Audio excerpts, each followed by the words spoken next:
कि मात्रा द्रव्य गुरु क्षमय पक्ता भवती।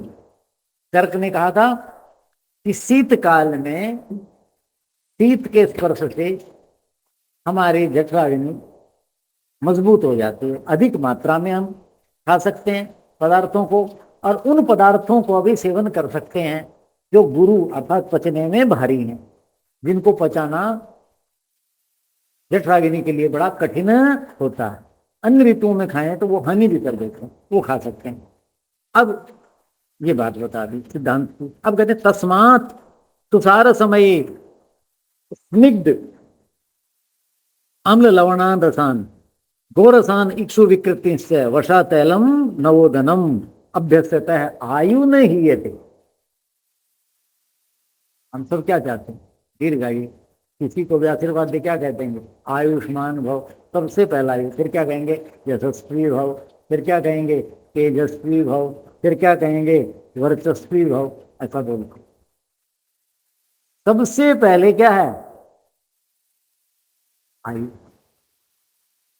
कालिदास ने भी लिखा शरीरम आद्यम खलु धर्म साधनम। शरीर अर्थात स्वस्थ शरीर बोलो धर्म का पहला साधन है। यदि धर्म को सिद्ध करना है तो शरीर स्वस्थ होना चाहिए, ये पहला साधन।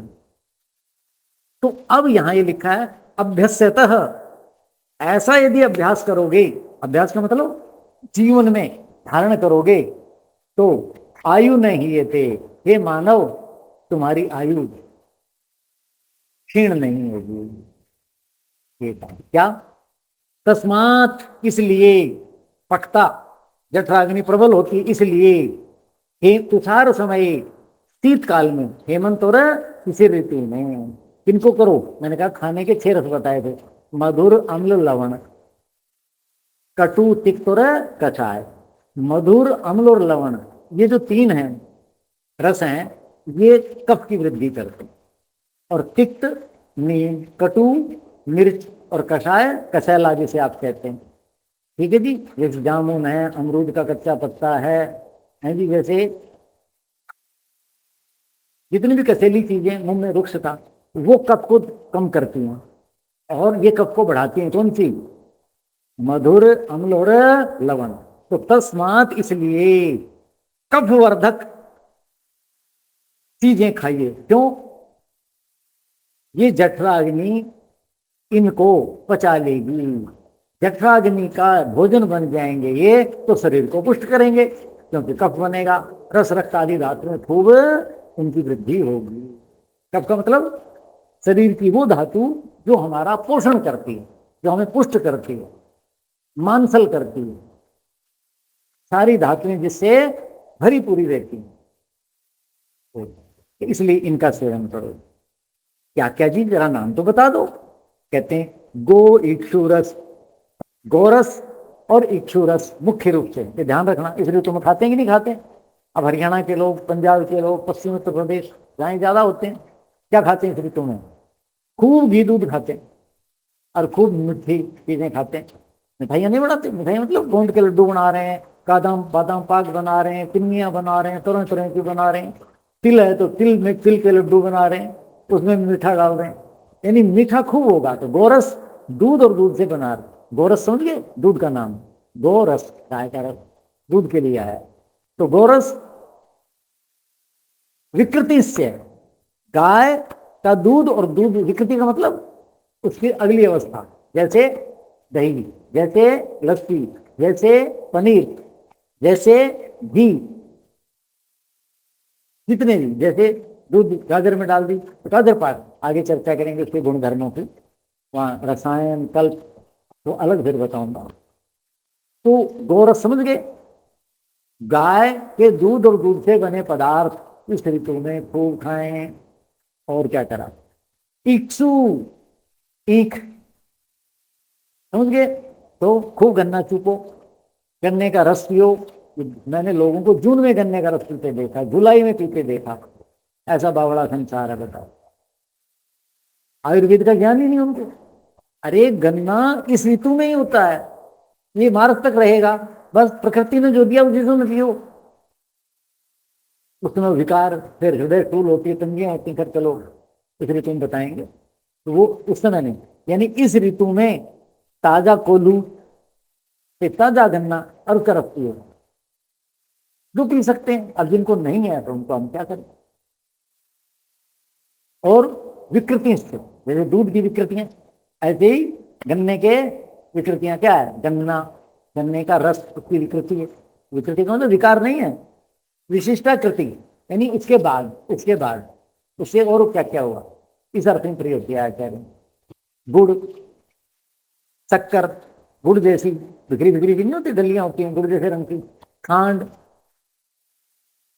ये गुड़ के बने पदार्थ। अब देखो मूंगफली है, उसके साथ गुड़ खाएंगे, तिल के साथ गुड़ खाएंगे, चौलाई के साथ गुड़ खाएंगे, लड्डू नहीं बने हुए होते सारे। पहले ही समाज में चीजें लागू हैं, क्यों कि भारतीय समाज अपने आचार्यों के आदेश का पालन करता था। जन्म में खूब प्रचार है। तो आचार्य कहते हैं कि भाई इस ऋतु में जठराग्नि मजबूत है, इसलिए क्या करो, दूध और दूध से बने पदार्थ, गन्ना और गन्ने से बने पदार्थ, इनका खूब सेवन करो, आपका शरीर खूब बलवान हो जाएगा। आने वाले 10 महीने खूब काम करेगा। आने वाली 5 ऋतुओं में, 5 तो क्या, आप जो है 3.5 लगा लो, फिर तो इसी के साथ ही उन ऋतुओं में खूब काम करेगा। कहते हैं एवं अभ्यस्यता है ऐसा। और क्या कहा, वसा, अब जिनको दूध भी नहीं मिलता पशुपालन का, तो वो लोग मांस आदि खाते हैं, तो उसमें वसा चर्बी वगैरह होती है, तो उनके लिए कहा है, मांसाहारी उनके लिए। तैलम, और तेल, तेल में भी स्नेह होता है, जैसे तिल का तेल है, तिल खाना है, जैसे मूंगफली गरीब की मेवा है ना, वही गरीब का बादाम क्या, मूंगफली, तो खूब पुष्टि देगा। बादाम क्या है, उसमें भी तेल है, अखरोट तेल है, चिलगोजा में तेल है, काजू में तेल है, अखरोट में, तो में तेल है।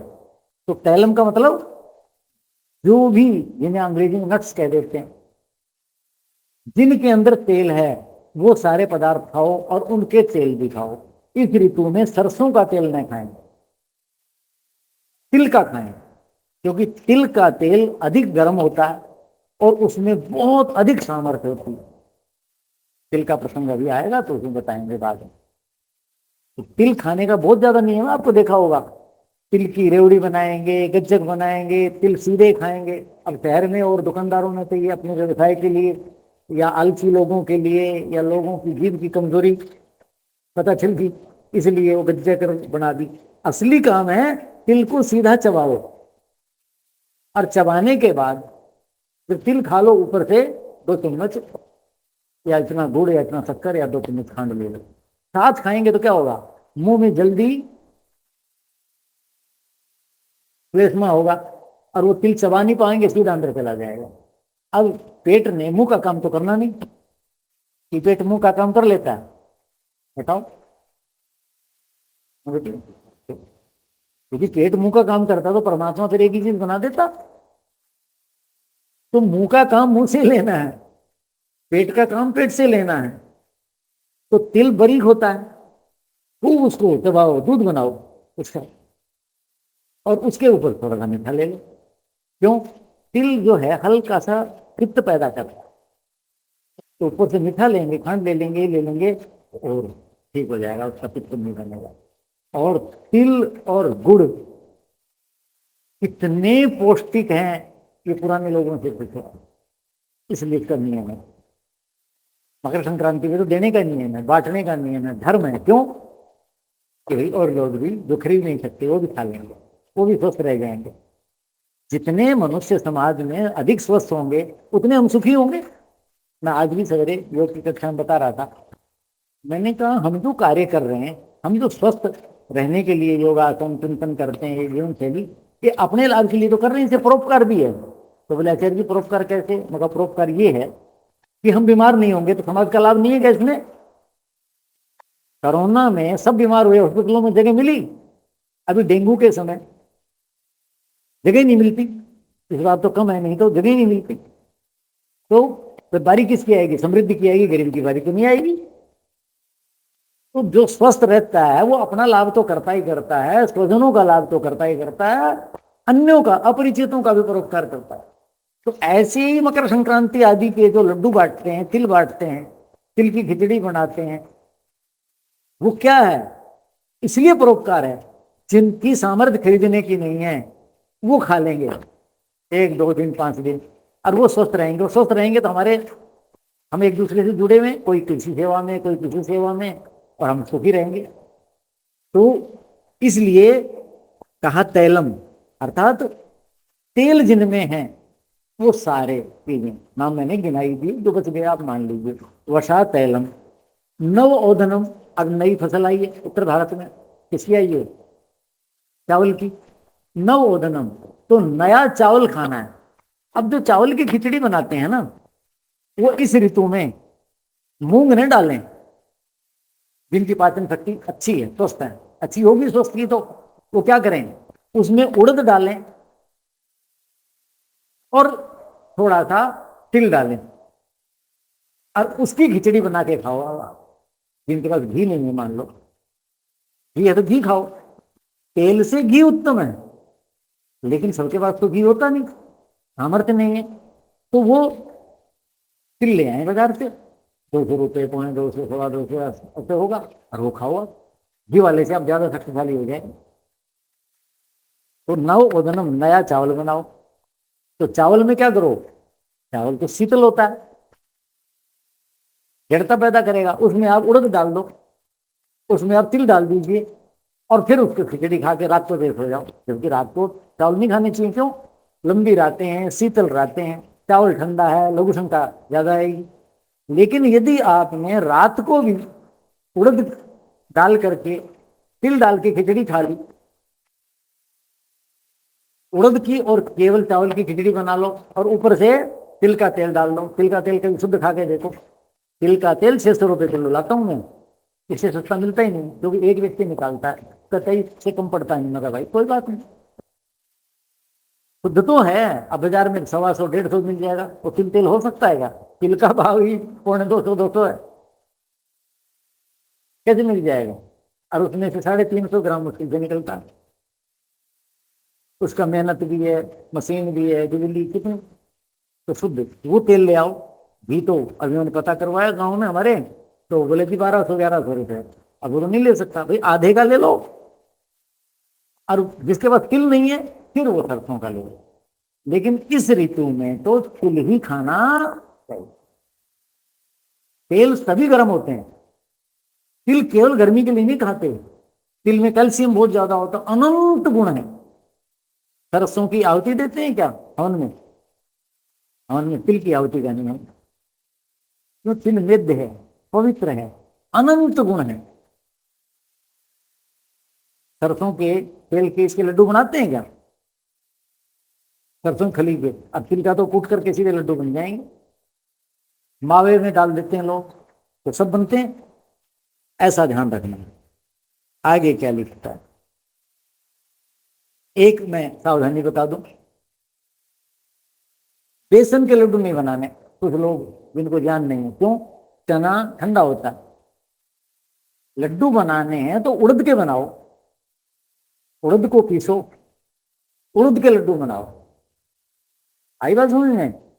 चना शीतल होता है, उड़द गर्म होता है, और बहुत पौष्टिक होता है, बहुत पौष्टिक होता है।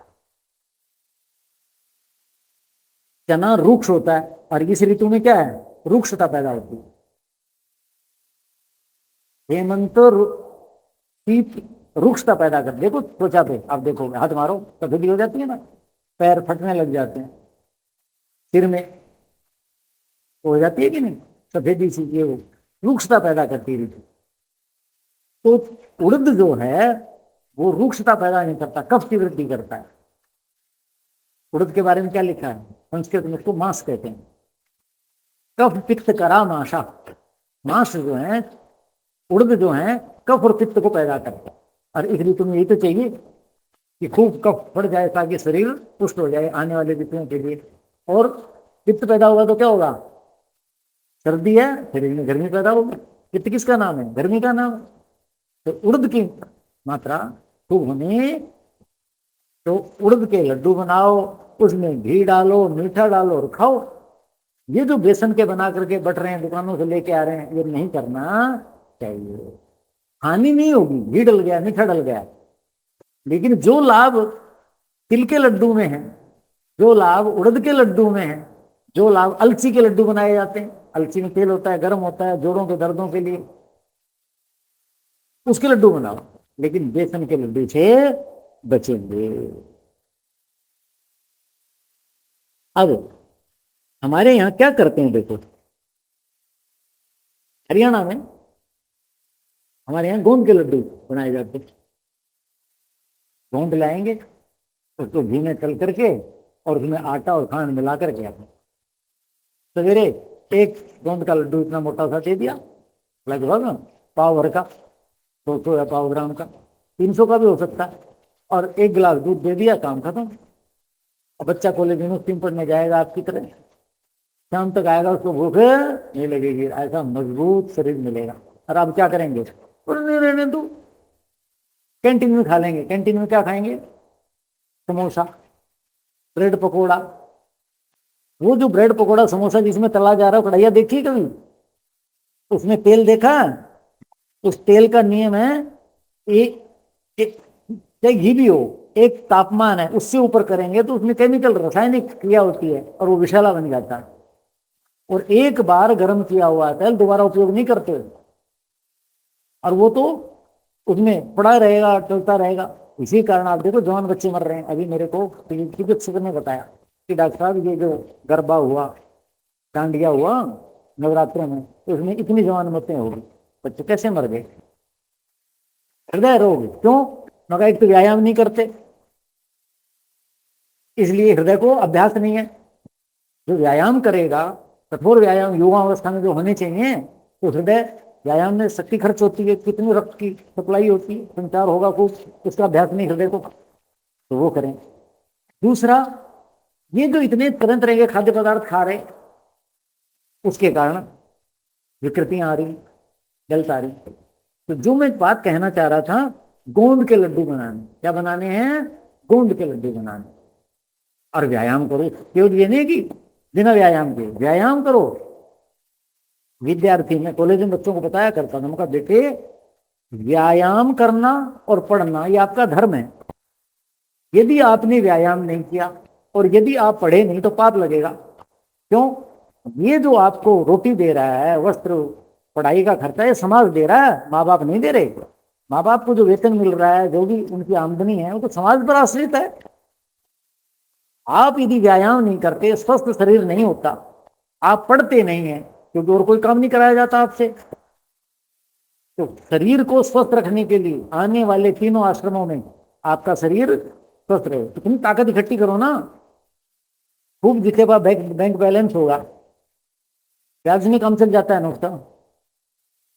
तो जो ब्रह्मचर्य आश्रम में खूब शक्ति सामर्थ्य इकट्ठी कर लेगा शरीर की, गृहस्थ, वानप्रस्थ और संन्यास, चारों आश्रमों में उसे काम चलता रहेगा। तो ये धर्म है। और समाज को स्वस्थ नागरिक चाहिए ना, फिर समाज रोटी दे रहा है, आपने रोटी खा ली और पढ़े और व्यायाम नहीं किया तो पाप लगेगा। तो जो गोंद का लड्डू खाए, दूध पिएगा, उसको ये पाप लगेगा यदि व्यायाम नहीं किया। व्यायाम करो, ऐसे मांगे फिर देखो, तो ये खाना होता है उस ऋतु में। उसके बाद जिनकी सामर्थ्य है, खोआ बना लेते हैं, रबड़ी बना लेते हैं दूध की, पता है ना, गोरस विकृति से। आगे तेल बता, बादाम, अखरोट, सारा इनका आगे विस्तार से बताऊंगा इनका, ठीक है कि नहीं। प्रयास करें कि गन्ना चूसें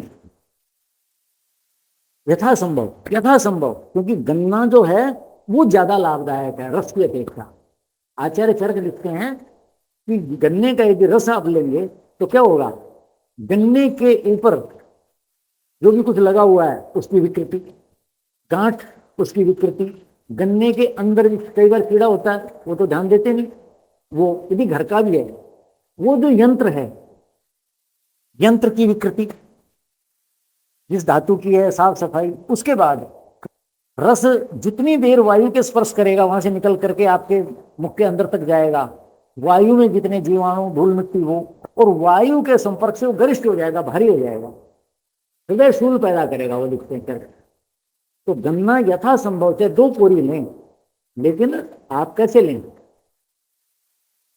ताजा लें और वही खाएं। नहीं है तो भाई रस पी लो, नहीं है तो गुड़ खा लो, वो भी अच्छी चीज है। तो अब ये हमने विचार किया कि हमारी जो जठराग्नि है प्रबल हो जाती है, उसके अनुसार गोरस, इक्षुरस, वसा, चिकनाई, तेल, इनसे भरी पूरी चीजें खानी है। किसके अनुसार? जठराग्नि के अनुसार, ताकि वो खूब उसको पचाए और शरीर का अंग बना सके। ऐसा भोजन देना।